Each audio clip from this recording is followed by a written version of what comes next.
I just saw a commercial for Car Shield.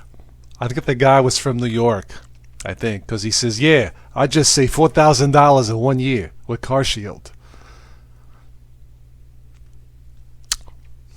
Okay, I wanted to say, first of all, thank you for all of your comments on yesterday's, on the other video I did on buying a graphics card for my Dell computer here. Thank you.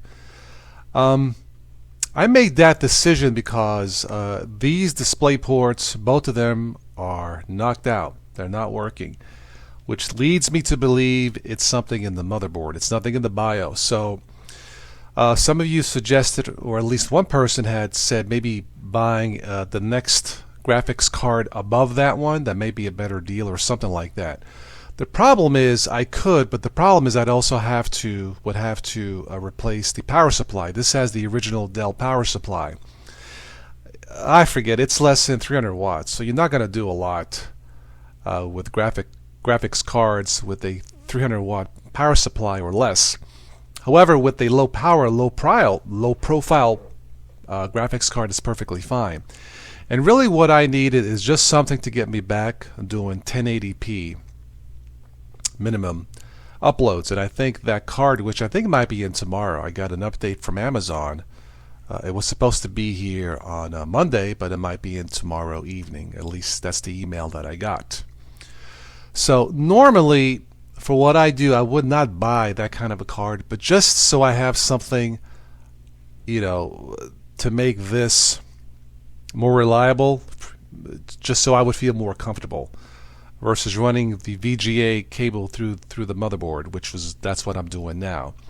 VGA is okay, but 720p, I'd rather do 1080p now. Like if I'm doing a live stream, podcast style, and not showing my face and just talking or showing something, I guess that's okay. But I prefer to do most of my videos in 1080p unless I'm doing something with the news or something where I'm just showing a graphic or two, and that's perfectly fine.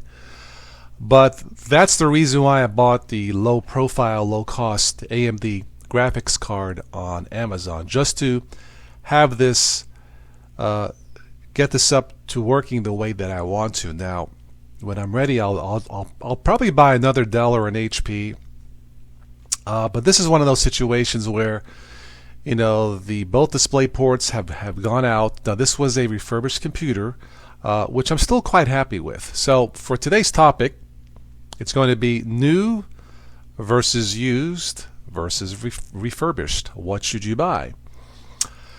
Well, if you know nothing about computers, I would say buy new. Why? Well, because it's new. You'll get a 1-year warranty through the manufacturer, whether it's Dell or Lenovo or HP, and in many cases you can buy an extended warranty that covers any kind of accidental damage.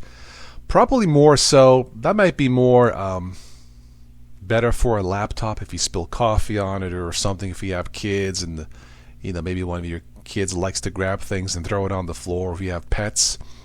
So buying something new with an extended warranty might be an option for you. So for most of you, probably those of you who know very little about how computers work and how to repair them, I would say buy new.